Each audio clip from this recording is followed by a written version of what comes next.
brought little Arnie to keep you company while you're sick in bed.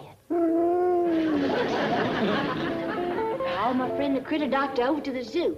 As soon as it closes, he's gonna come by and see what's ailing. Little Arnie Duke might not feel like getting his face washed right now. Ellie Mae, you in there? Quick, Arnie, hide under cover with Duke. Granny don't allow dogs in the bed. You seen anything of old Duke? He ain't showed up for his victuals. Well, Gray Duke's kind of ailing. I reckon that's why he didn't show up for his victuals. He's gonna be all right. What's that moving around in your bed?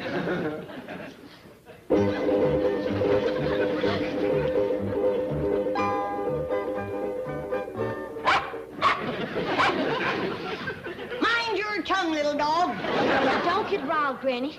Duke's been feeling poorly, and I didn't want him crawling under the house like he usually does where the critter doctor couldn't get to him. Well, that's mighty kind of you. Crawling under the house ain't so easy anymore at my age. But I didn't mean you, Granny. I meant the real critter doctor. What did you say? I said I called the real critter doctor, the one over to the zoo that's been to college, you know. Are you telling me that I ain't fit to doctor a dog? Oh, no, ma'am, Granny. I've doctored this family man and beast for 50 years. I've tonicked everything from cats to cousins and never a complaint. What's all hollering about, Granny? Dad, you gonna paddle this young'un or should I do it? Well, what she's done at once paddling. Old Duke is ailing. Think she called me to doctor him? No, I ain't good enough. Yeah, Granny, I don't think Duke is ailing that much. Well, she called that smart alecky college boy critter doctor to come over here. College boy, huh? Now, Granny, Dr. Martin ain't no smart aleck. Don't back-talk me, girl. Well, if you're gonna get so riled, I'll just call the doctor and tell him not to come. Hold on, Ellie. Maybe it's a good idea for you to call that critter doctor and tell him to come on over. What did you say? Don't play off the handle. Come on outside. I'll explain it to you. You don't have to explain nothing to me, Jed. The handwriting is wrote on the wall big and plain. Granny, go home. Granny, we don't need you no more. Granny, you is good for nothing. Get out from underfoot. Now, Granny. Now, he says. Don't wait, he says. We through with you, he says. All right, Jed. Just send my poor old weary bones back home. Rest in peace in the hills.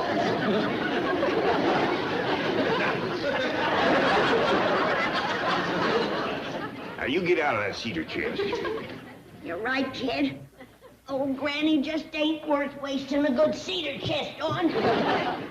Just stuff me in a box and send me home. What's that kind of talking? Come on downstairs. Jed, I ain't even worth a box. Just tie me in some old newspapers with a good stout string. Let me carry you down them stairs. I ain't worth the trouble, Jed. I'll just throw myself out the window.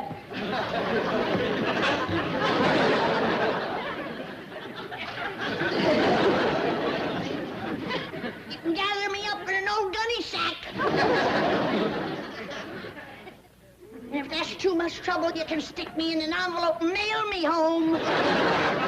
Talk downstairs, Granny.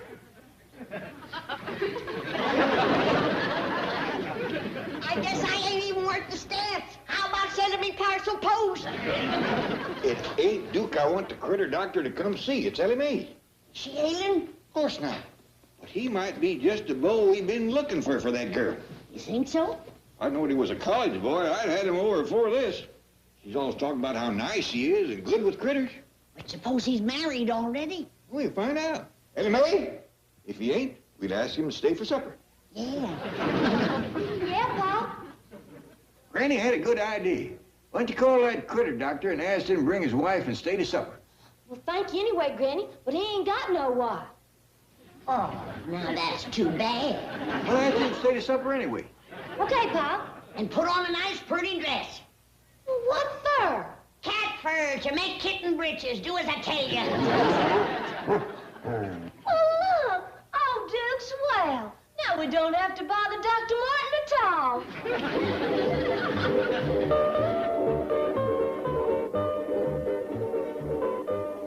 Duke, You're spoiling Ellie's romance. Now get back up to bed and act sick.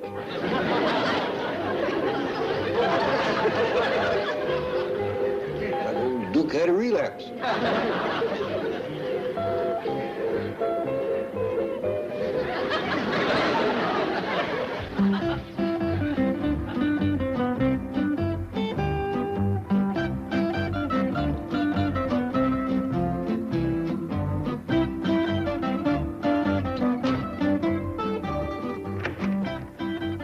Howdy, Doctor.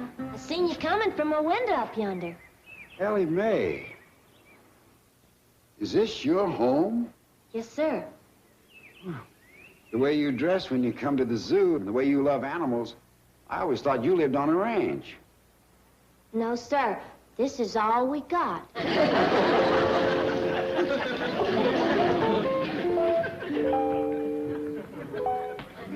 Ellie Mae, those animals I gave you, the raccoon, the skunk, the possum, you mean to tell me you keep them here? Yes, sir, but they don't mind it. Please don't take them back. Oh, I won't.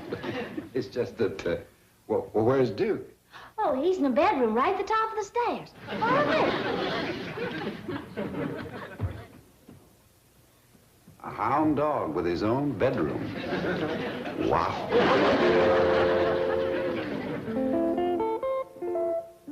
Doctor's here now. You ain't gonna be sick no more.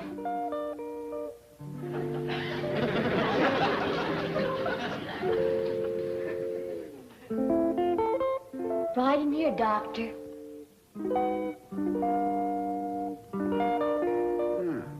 I hope my animals at the zoo never find out how yours live.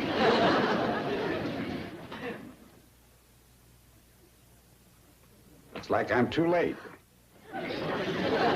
Duke's just shy. He ain't used to doctors. I'll get you a chair.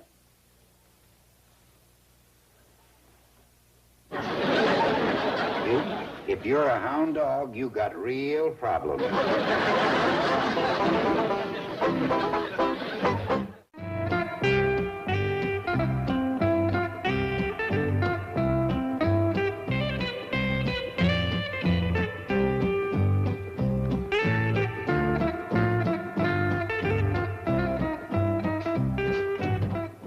Baby, you're what I need. Say, on a 10% commission, if I sell $30,000 worth of bug spray, you're mine.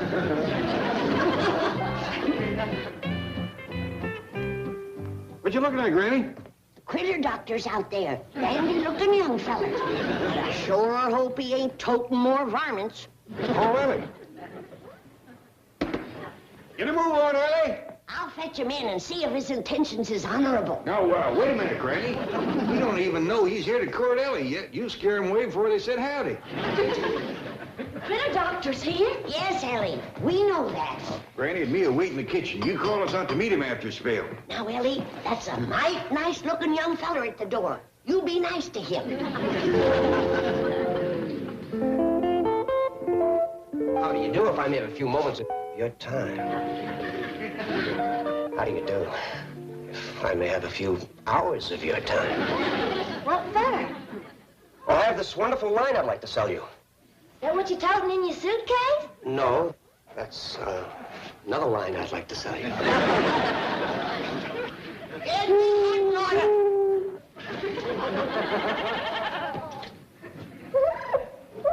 Jed, them pesky varmints have learned to open the back door.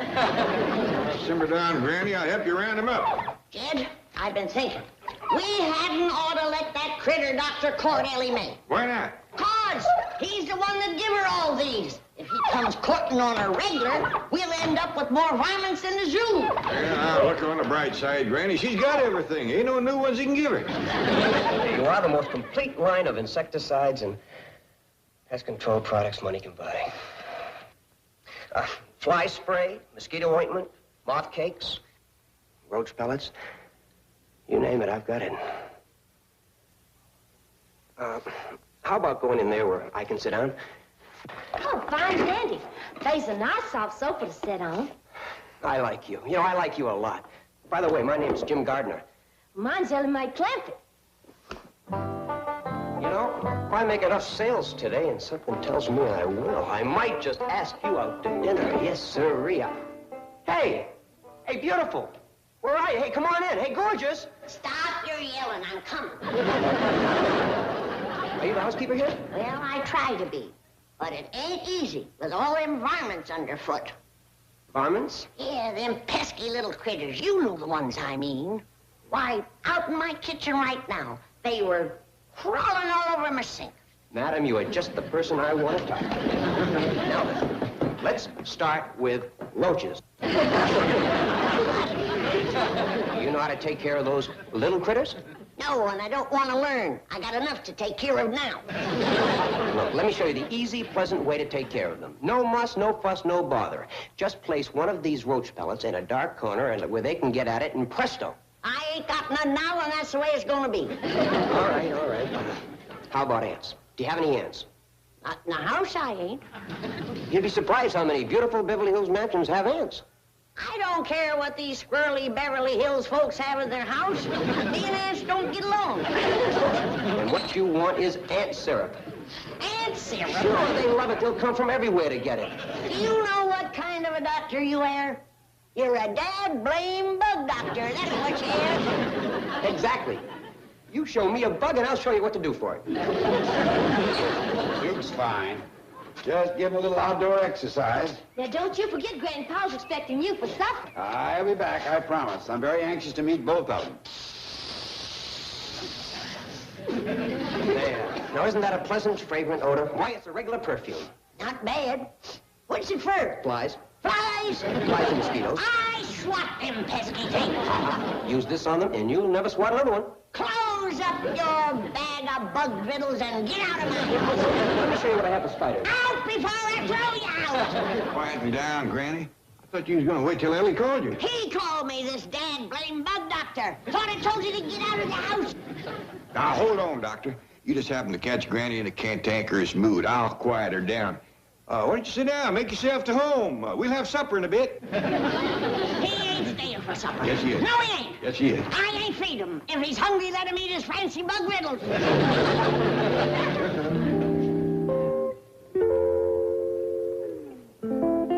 Honey, if you weren't such a doll, I'd clear out of this bug house. Now, Granny, you listen to me. Now, you listen to me. It's bad enough that I have to be sewing clothes for a monkey or washing bed linen after a hound dog. But I'll be swished if I'm going around spraying perfume on flies and mosquitoes and giving parties for moths. Well, nobody wants you to. He does, that crazy bug doctor. Tried to sell me some moth cakes. Oh, please. And if that ain't enough, he wants me to give a bath to fleas. Granny. It's true. Tried to sell me flea soap, flea shampoo, and flea dusting powder. Look at how frisky old Duke is now. The doctor sure fixed him up. See, Granny, he's a critter doctor. He's a bug doctor. Don't you have nothing more to do with him, Ellie.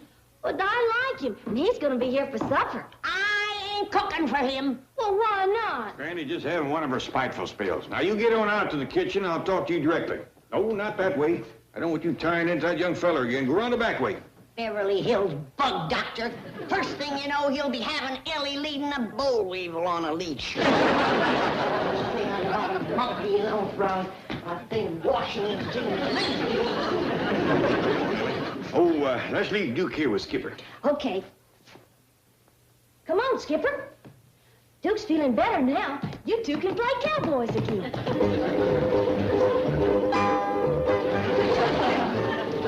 I'll be doggone. They do play cowboy.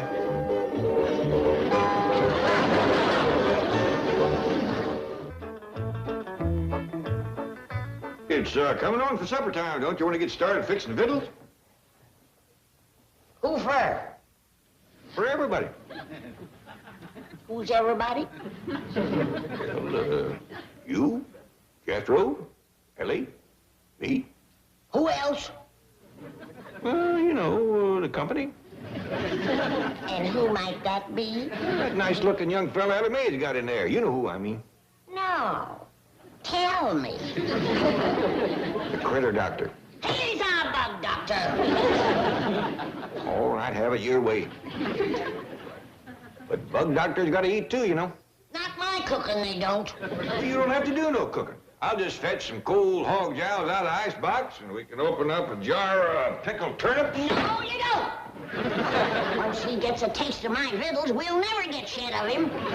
Then he can have a taste of my victuals. I reckon I can still cook up a passable pot of grits. Over my burning body. Granny, you're just being a little unreasonable. No, I ain't. I don't want Ellie Mae marrying up with that Beverly Hills bug nut. Instead of grandchildren, you're liable to wind up burping a beetle. Hey, mister, if you want to wrestle with Ellie Mae, you ought to get a better hold on her than that. Hey, you want to wrestle? Huh? Later. Hey, Ellie Mae, the critter doctor's out in the hall. And he brung you a present from the zoo, too. You her brother? Well, shucks, no. Her boyfriend, huh? Well, I'm a boy, and we's friends. But mostly we's cousins. Oh, that's great. My name's Jim Gar. How do you spell that? Hope your granny won't mind. He's still a little wild. Oh, I can tame him. I'm sure you can, but what about Granny? Well, ain't nobody can tame her. I mean, do you think she'll mind having another critter around? Let's go ask her. Extra nice. I'll be as charming as my years will allow. Oh, Ellie Mae, let's put him back in here. In you go. In you go.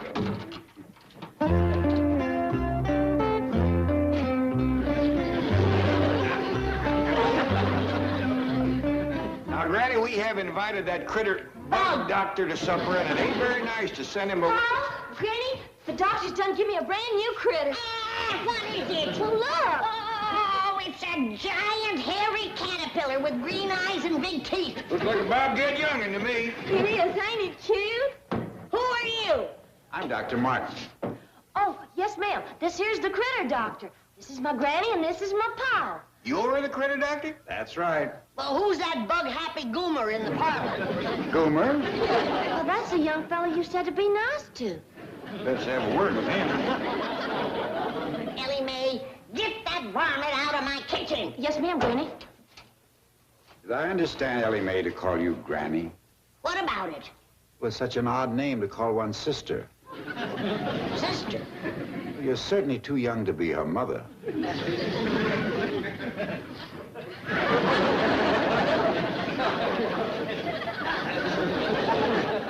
But you must be related, because you have all of Ellie Mae's wonderful features. Her beauty of face, figure, her irresistible charm, her sweetness, and her loveliness.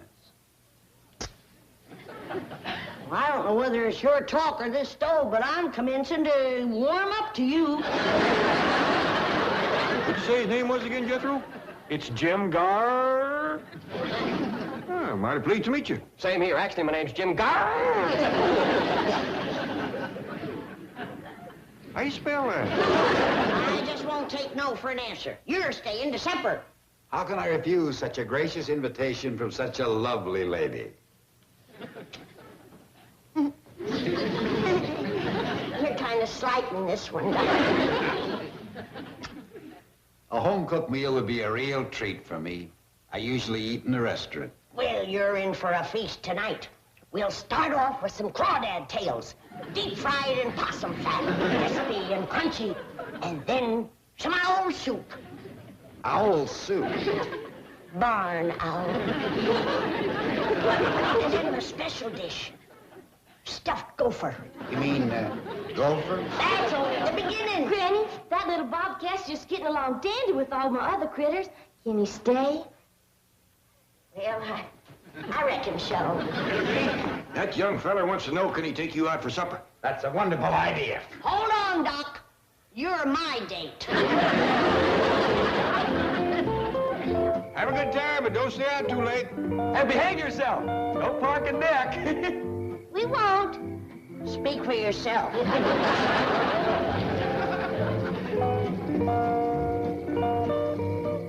Uncle Jed, I'm gonna have me a car just like that. How are you fixing to pay for it? Easy. You know that feller Jim Garr? He told me how.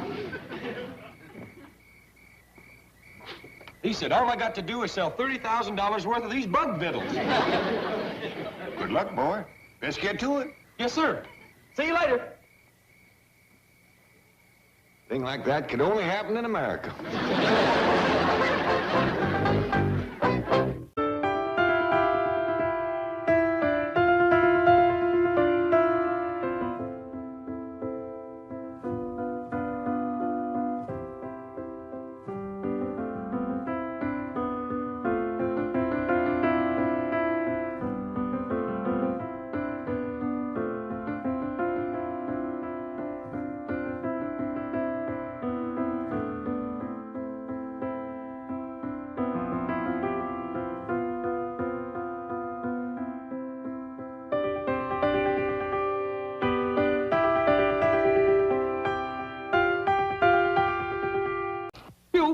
Yes?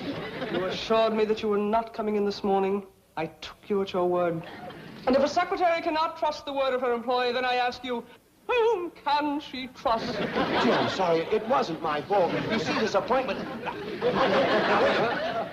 You're having a hootenanny in my office, and I'm apologizing? We are not having a hootenanny. I was merely holding an informal meeting of my folk music appreciation group.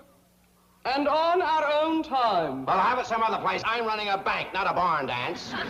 Who are these characters? Lester Flatt and Earl Scruggs, progenitors and acknowledged masters of that style of music known as bluegrass. Bluegrass, schmoograss. Get all this stuff out of here. That is something I think you should know. Mr. Flatt and Mr. Scruggs are visiting here from Nashville. Nashville, Smashville, out. They are the house guests of Jed Clampetts. Clampetts, Schmampetts, Jed Clampett? My Jed Clampett? They're staying at his house? Yes, with their wives. You see, Flatt and Scruggs are old friends of his from back in the hills. Well, just don't stand there plugging this record player. I want to hear these boys. Nashville, too. Hey, that's my favorite city. Say, those boys are good.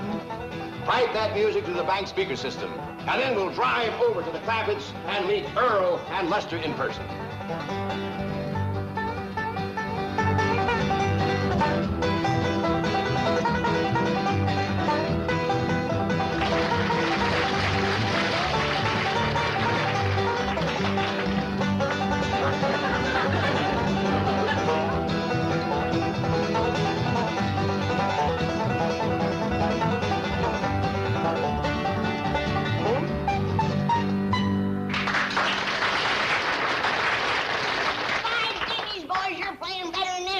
That's a fact. I ain't seen anything picked that fast since Jethro got in the berry patch. What do you call that number? That was Foggy Mountain Breakdown, wasn't it, boys? That's what we call it in the evening, Granny, but if we play it before noon, it's called the Louise and Gladys Wake Up. Yeah, it's the only way we can get our wives out of bed in the morning. Well, that's what we get for married city girls. Well, city or country, I bet that opened their eyes. I'll go get breakfast on the table. Well, we'll help you, Granny. I've done had my breakfast, and I'm late for school now. So long, Jethro. Yeah, behave yourself. See you later. Don't forget your lunch. Don't worry, Uncle Jed. I got it. You know, Earl, I don't hear our wives stirring around up there yet. Let's give them another blast. Good idea. Jed, how about stomping the course this time? Well, I don't know if I can stomp fast as you can pick, but I'll do my best. Let it go, Earl.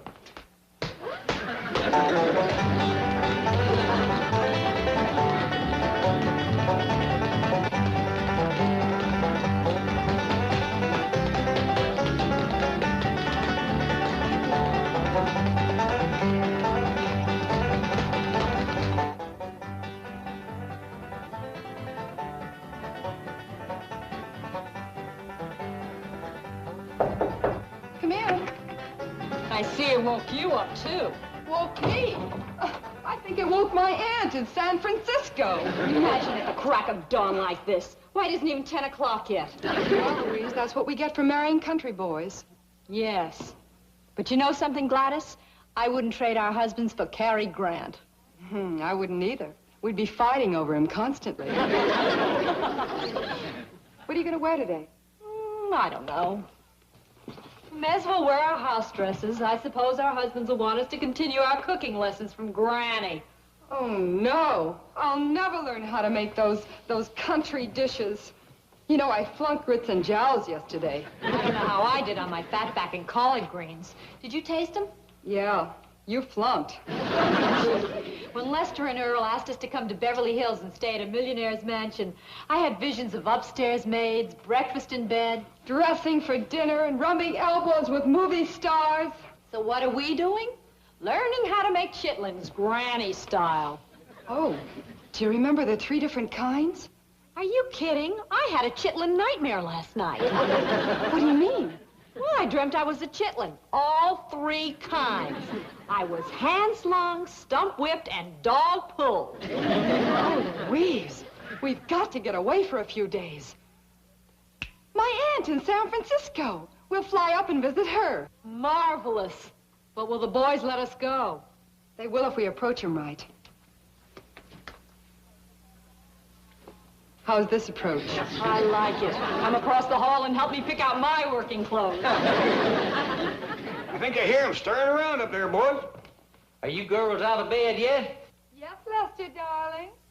How soon you be down? Just as soon as we're dressed, Earl, sweetheart. Get a move on. We will, Angel. I dog you boys picked out a couple of sweet ones, didn't you? Yes, we did, Jed. Sweet and pretty. If Granny can just learn them to cook, we got herself a couple of crackerjack wives. That's the truth. You can't beat a woman that looks city and cooks country. I gotta admit, that sounds good. Say, Jed, how come you ain't married up with one of these pretty Beverly Hills women? Why, shucks, Lester. These fine, high-stepping society fillies ain't about to jump into double harness with an old country plow horse like me. Now, we done all right, and you wouldn't exactly call us Kentucky Derby winners. I tell you, Jed, these city women make fine wives. That's the truth. Them lazy women of yours ready for breakfast yet? Not quite, Granny. Well, here's some chitlins they made last evening. I thought maybe you'd like to try them. I would. My wife talked about them in her sleep last night. Well, shall I throw them out? No, don't do that, Granny. Earl and me want these. You do? You betcha. Lester, you thinking about the same thing I am? I reckon so, Earl. Let's try. You're right, they're dandy.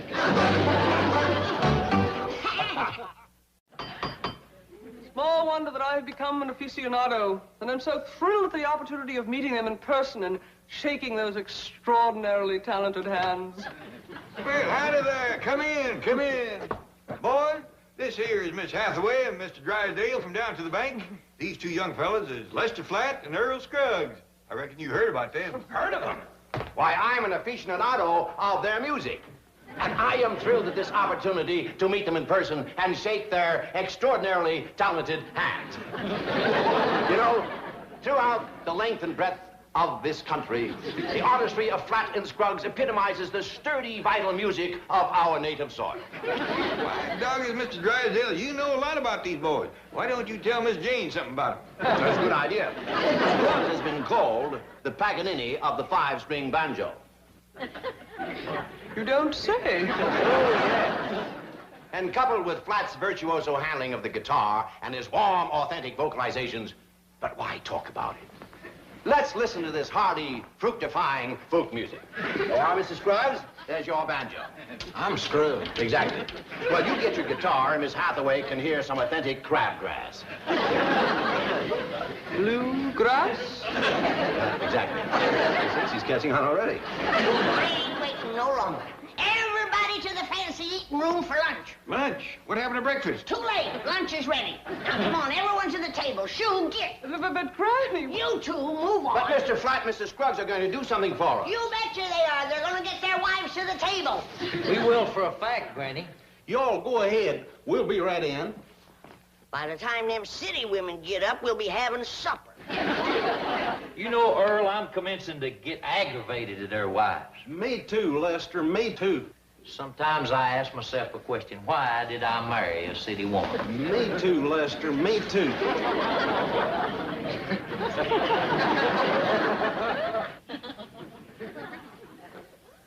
Earl, I just got the answer to my question. Me too, Lester. Me too. Now,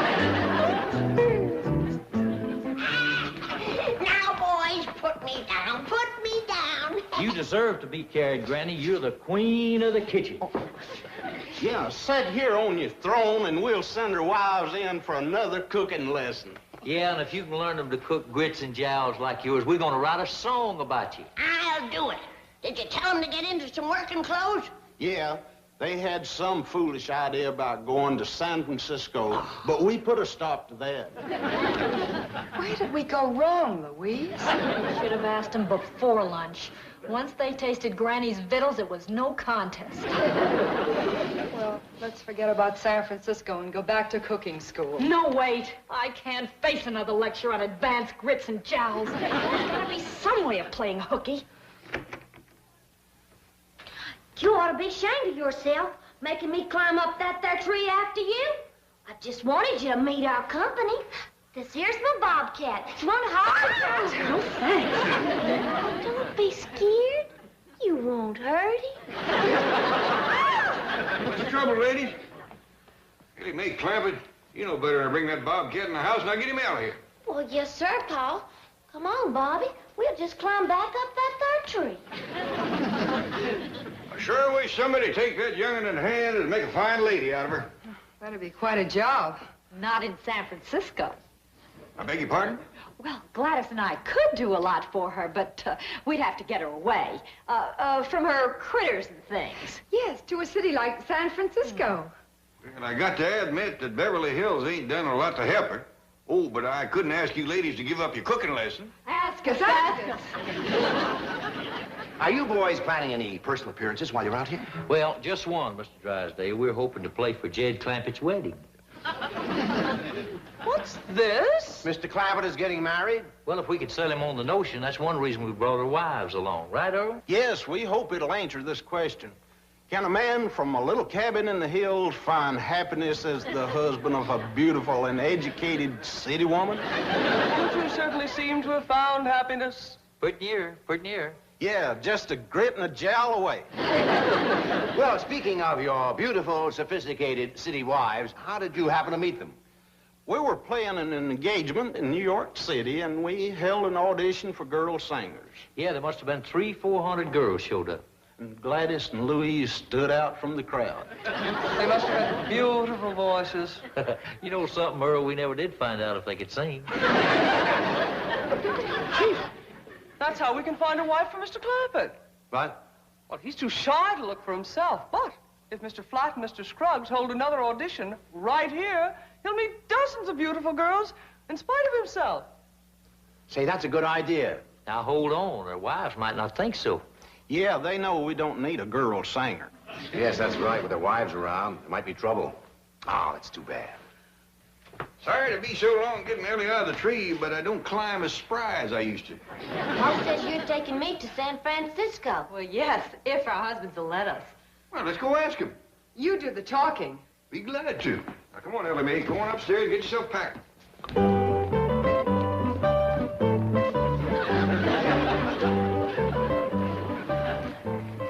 Say, Lester and Earl, your wives here like to go to San Francisco. Hey, that's a great idea. How soon can you leave? Don't just stand there jawing about it. Get packing. Jed, you know you ought to have yourself a sweet, pretty wife like Earl and me's got. Well, I don't get to travel around much like you boys. I don't get to see many women. You never can tell when you run into a bunch of them. Oh, yes, that's true. The big city's not like living in isolation back in the hills. Yeah, back there, a feller had to get himself a wife out of a catalog. Yeah, listen to this song, Jed, and then you'll know how lucky you are.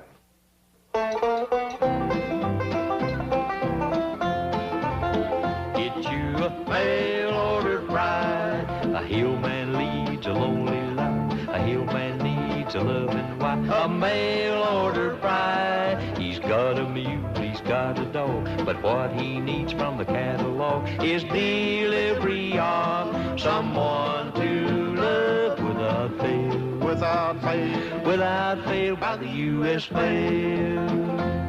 She'll help him raise a chicken. She'll cook and sew and bake and have him raise a deer and rub away each ache. She'll help him raise a brand new barn, and then she'll play her ace. She'll raise a little ringer just to help her around the place. Get you a mail order bride. She'll burn her brand right on your heart, and you won't even feel it smart. A mail order bride. As you ride home the long last mile, she'll make you feel it was all worthwhile. You'll be full of pride, so satisfied. You order a mail order bride.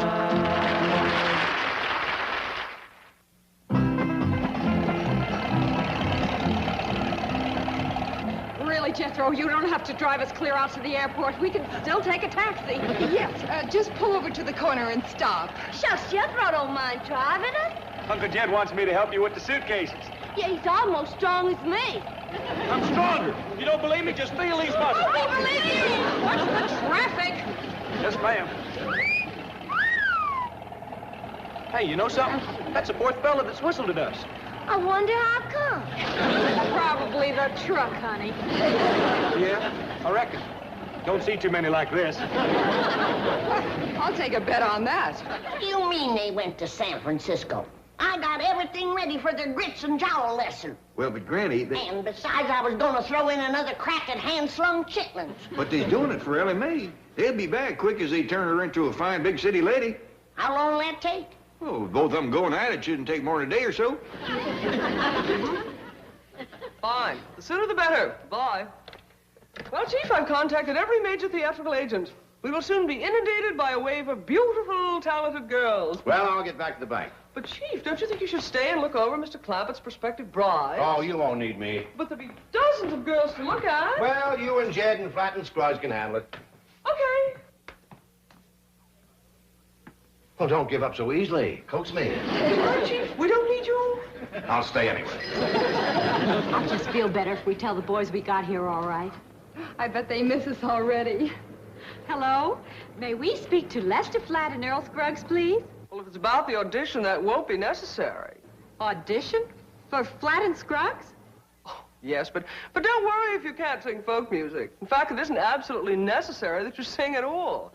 As long as you're single, attractive, and have a certain amount of, shall we say, domestic ability. Hurry over or you'll lose out. Bye. What? What's wrong, Louise? Did it ever occur to you that our husbands change their minds about this trip very easily? Well, yes, now that you mention it. Well, I just found out why. They're auditioning girl singers. What? That's how they met us. Don't I remember? Come on. Ellie Mae, we're going back home. Hurry. You're next, my dear. Good luck. Thank you. All right, number 52, your name, please. Billy Evans. Evans. Age? 23. How old? 26. 7. Next station. Thank you. All right, Miss Evans. Now, this is going to be your music audition. Let's hear you hit this note. That's close enough. Next station. Thank you. Passed your singing test, did you? I guess so. All right, now this is your cooking test. How do you make sassafras tea? With sassafras? Pass!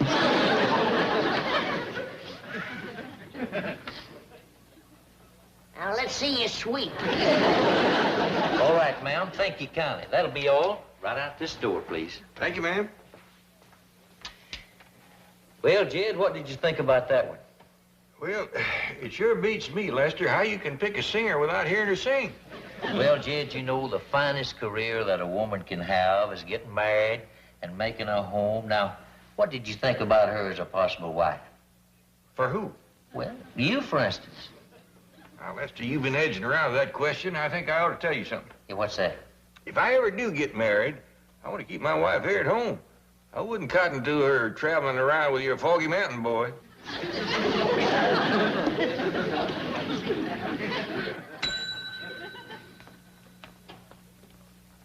Gladys and Louise just came in. Tell them to get in line, Chief. No special favors. Where are our husbands? There's mine. And there comes mine. Well, look yonder. Lester, your wives is back. Yes, so long, Jed. Lester Flat. Gladys, it's good to have you back, darling. Darling me. Since when do you need a girl singer? Well, now we don't that you and Louise are back. That's right. Girls, sing Mail Order Bride to Mr. Clampett. And, Jed, we hope it'll give you an idea, because Earl and me just went out of the wife-finding business.